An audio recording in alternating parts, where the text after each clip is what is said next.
welcome back to another Arsenal video, and in today's video we're going to be starting a new mini-series. Essentially in this series what we're going to be doing is we're going to be teaching you guys how to get better at Arsenal, and we're going to be teaching little tips and tricks for you to get better at Arsenal, not just in different maps but just in general. We're going to be focusing on 3 aspects of the game: movement, aim, and we're also going to be working on game sense and being smart. And then after, we'll do a little bit where if you have any tips or any questions you want, or if you have any tips to share off, then you can put them in the comments and tell me them.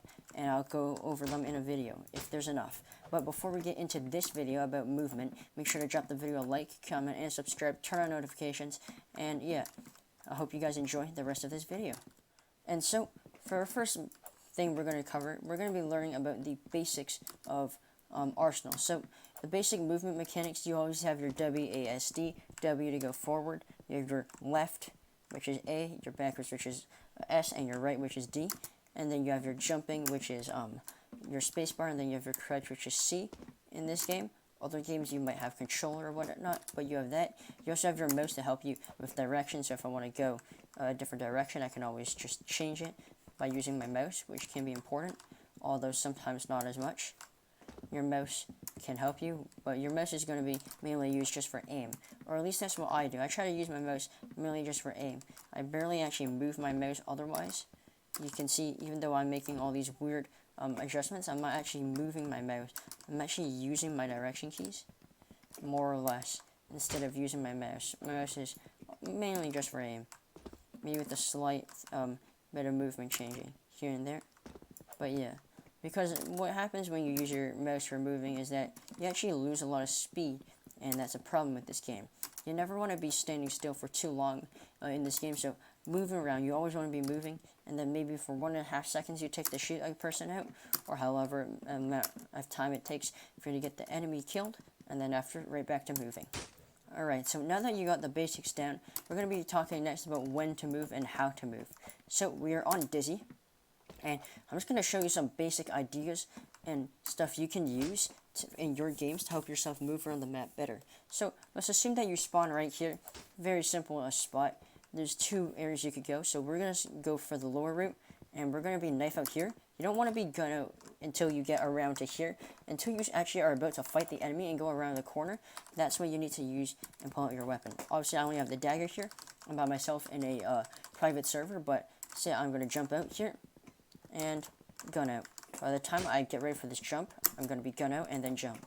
So, I'm going to actually end myself there, and I'm going to get myself a rifle so I can show you guys when it goes on gun, as I'm about to hit the corner, and gun, as I'm about to get up.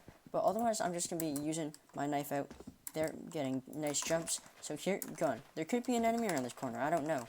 But by the time that he gets me, I already have my gun out. So by the time he's shooting, he's going to have bad accuracy, and I'm going to have my weapon out, and I can then fire off weapons. I only got a grease gun, which is actually a fairly slow gun, so you can see a difference in movement speed between the grease gun and any weapons in general, and the knife. The knife, you move much faster, so when playing this game, if you just move around the map chilling, make sure to run out with your knife. Even if the other team could possibly shoot you, the knife is always going to be a faster option, so you want to go knife out, and then after, once you peek the angle, weapon.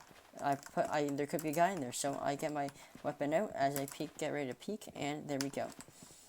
This function, just being able to realize when to pull your weapon, is going to help you win a lot more fights. In fact, this is one of the reasons that I win many of my fights.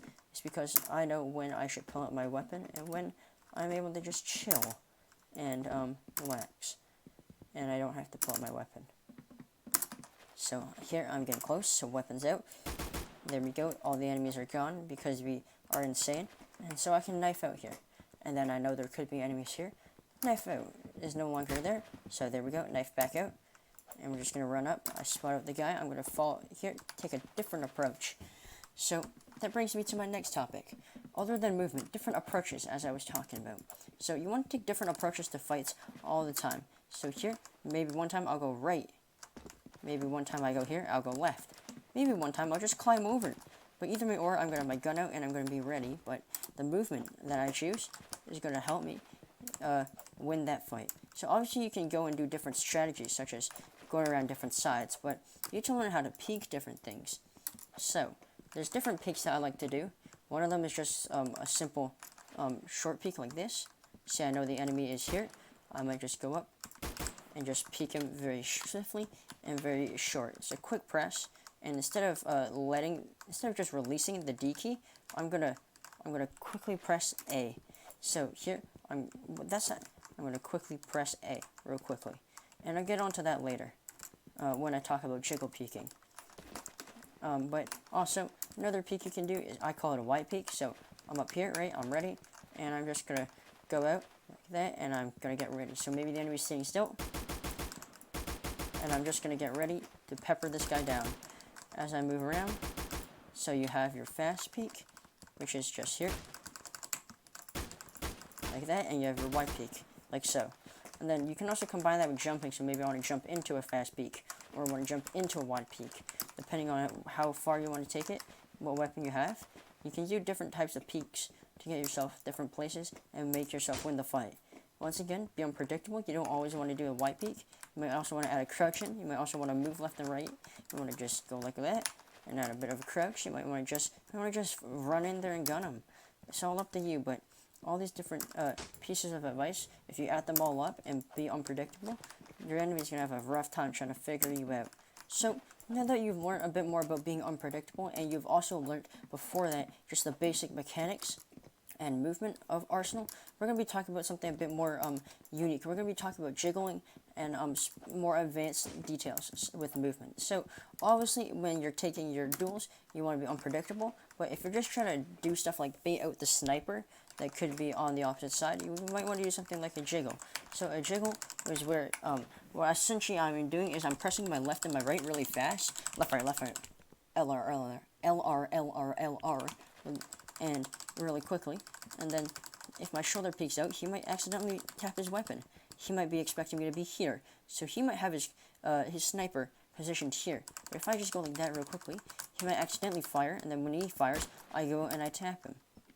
So from this angle, he's just going to barely see my shoulder. If I go like that, accidentally show off once. But the idea is that you're behind the wall, and then after he fires once, and you go. Maybe this might not work better in big situations, and you might want to just wide swing or do one. But it can help you bait out a sniper shot, or make someone shoot a lot earlier than they expect you, and then the recoil is up to here. And then after, you beat them out, and you win. So speaking of those jiggles, a problem that I see with many players is that they don't know how to stop when they are taking their fights. So if you're fighting someone, right, say I'm fighting this wire, right, I'm jiggling here, I spotted him out through this crack, which you should use on Dizzy, this crack right here, got a nice angle of people coming through, like so, this crack. As I spot out the man, I'm jiggling him out, he's wasted a shot, no, I want to go for the fast peek, here. Some people, they will just let go of their direction key, and you can see you still go actually a bit more after I release. Release now, you still go for a bit extra. What you want to do is you want to press the other direction key, and this will send you a bit back, but it will help you a lot more in the long run. This will, first of all, it will throw them off when they see you go back the other direction. And second of all, if you know that you're going to do this, then you can get a better shot off and they won't be ready. They're going to flick over their mouse to you, and then after, because you did that back, you're actually going to have the advantage, because their mouse will be off by just a little bit, and they might start firing. They might start firing their weapon, but they won't be on you because you made that little move, and they'll help you. This is known as counter-strafing in tactical FPS, such as Counter-Strike and Valorant, where you actually will go to a full stop if you do that. So what I'm doing quickly is D, right, left, left. And after, I don't press anything else. So I'm going to show you that with bullets. So let's go. And all the way across left. All the way across right. All the way across right. All the way across right. All the way across there. And gun out. Gun out now. And we're going to go up. Gun out now. All the way across left. And using all these, we're going to we're going here. You can, nope. Get the info. Bang. Get the info there. Bang. You can see, adding all of these up, you can get a very, very good and detailed way of tricking your opponents into doing things and making them very nervous. And then you could just wait. After doing all of that, you could just wait here and then come out the same angle, and they expect you to move. Obviously, you would need to wait a few seconds and make sure you don't die, but you can do that to best an enemy a lot of the time. So, now that you've learned, first of all, the basics, you'll have learned a bit more about when to pull your knife to move faster. You've learned a bit more about jiggling and different types of peeking. You've also learned more about how to bait out the snipers. We're going to teach you about how to get into the altercations and get yourself in favorable positions. So, first of all, you never want to stay super high in the air for like a very long time. So I'm just going to go up to the top real quickly. You never just want to be standing here and just floating down. So if you're using an RPG, you never really want to just RPG yourself and stay up in the air really high if there's no forms of cover, whether that's a wall that might be blocking an opponent slightly, or you need something that's there so that the enemy can't really take you out in those situations.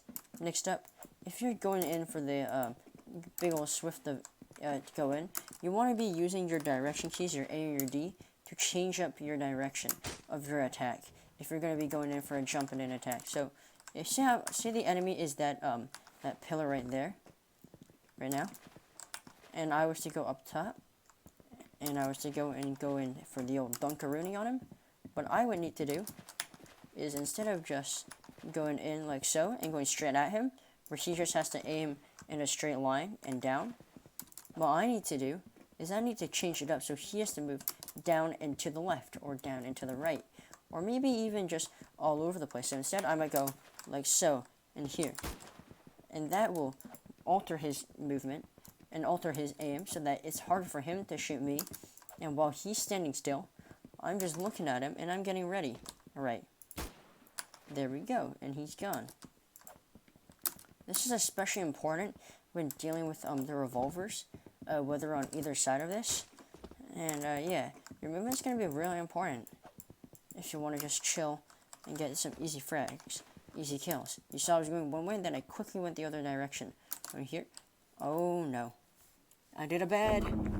Oh no, I did a very bad there. Yeah, do not do that. Do not fall off the map. Let's go back up. There we go. Back in here. And yeah, say that same pole. Oh, I'm going to go here. I'm going to crouch. I'm going to barely show my head. I'm going to go like that. I'm going to jump over. And then after, I'm going to go like that. You can see all the different tactics I'm using that will draw out his attention. And when backing out, say I know there's a lot more guys here, knife out right away, and you want to just choose the route that the other team does not expect out of you. Bang. Just going to go across here. Oh, I hear them coming up. I'm actually going to go back the same way I came through, take out these guys, and go back in here. Get the easy health and chill. So, yeah. When using your movement for different situational jumps, also be careful that enemies could pick you off if they know the same jumps. So, say I want to go here. Enemies could be expecting that this line right here. And if I go over to this side here, you can actually see that that line is pretty similar. Your head is still lined up pretty much at the same spot. So you want to be careful about situations like that. And if you're going to move, no matter what, every move you do should have purpose and reason. So here, you're not really drawing out the enemy too much. If you're instead going like that, and you think you're going to go up top, that might draw out the enemy more, because they might flick up, and then, oh, I'm over here, oh, I'm on the floor, oh, you're gone, because I had an RPG. You want to be careful with the movement. As I said, being unpredictable with your movement will always get you better places. Learning about different jumps and shortcuts will also help you. So instead of just running like that and then going, you want to use your jumps to the best of your ability. So instead of just walking up like this and then jumping, I might want to go something like that. Get myself up here, then get myself up here, which is faster. And same as, say I'm over here and I want to get to this ladder. Instead of going all the way around, I can use my jumps. I can jump all the way around here. Change it up. Try and draw out the enemy. Say I'm going over here. And bang. Here we go. where's the jump? That was a bit slow. Damn, that felt slow. Or I can do something like that. Draw out, get that. And after, I'm going to make it in there. You see all the different ways of moving around the map that I can use to get to my advantage. I'm going to say this now for the people that are a bit younger or are into CSGO, or the people who are just into CSGO and Valorant and that sort of stuff. Bunny hopping doesn't work as well. You can still do it, but it's not as effective. It's basically just another jump. And essentially what it is you're jumping on your, the second you hit the floor. It doesn't really work as well. I would advise that you just avoid bunny hopping, and you just chill out. Obviously, you can double jump in this game, which is where you just jump twice, spacebar twice. I'm not going to bother showing you guys because I'm actually really bad at double jumping, and I'm actually pretty bad at movement, but I'm giving you my little pieces of advice that I can use to teach you guys how to get better. So, you thought I was going to go for you from there. Oh, nope. Now you don't know where I went. Now I'm going to go here. Oh, I'm going to show. And after it, I'm actually going to just show here. I see you. Bang. Fire off one shot. Hit you once. Easy. Taking you out, boy. You're gone. You're gone. And that's just a little bit of an example of how you can use movement to get better positions, and I can use it better for your game. Reason and outro. Take one and action. So the final piece of advice is everything that you do, movement-wise, has to be for a reason. Whether you're trying to go for a specific play, or you're trying to get a bit of health or ammo, everything that you do needs to be for a specific reason in this game. So, if I'm going for the fight here, what am I going to do? I'm going to do this reason. I'm going to think. I'm not just going to do on the fly. I'm going to think, alright, I want to do this, and then after I'm a wide swing. Obviously, I'm not going to just say it out loud, but that is my thought process, and obviously it does just happen sometimes, but you also want to be thinking about how do you want to take fights to make sure that you better yourself. How do you want to move around the map to take yourself into a winning position? Oh. Sometimes it is very just instinct after you've played for a long time, but, yeah. You always want to be playing with a purpose. You never want to just be chilling in one spot, as I said. But, I want a spot. Oh, bang. Oh, you thought, what? Oh, no. Bang. Oh, now I'm going to run. Okay, yep, I'm now over top of you, buddy. Nope, okay, you thought, bang. Easy. Easy triple. There we go. That's how you go. That's how you do things. Always with purpose. Oh, you thought I was going to go for you? Nope, I'm going to go here. I need to reload, so I'm going to actually hide. Bang. Now I'm right back in it. Oh, you thought I was going to run gun out because I'm close. Nah, I actually tricked you. Oh, look at this. I'm tricking this guy. He doesn't realize I'm here. The idea is that you always want to be moving and do everything for a reason, even if it's unpredictable. Do everything for a reason. Go against the grain sometimes. Use your basic mechanics. Use the different pieces that I told you, and you will be a much better player. But anyways, that is going to be it for the first episode of my King Cow 5 Teaches Arsenal, episode 1 movement. And in the next episode, we will learn more about aim. We'll also learn more about being smart in a future episode. And yeah, that's all I gotta say. Make sure to drop the video a like, comment, and subscribe. Turn on notifications. And I will see you guys in the next video. Peace and goodbye.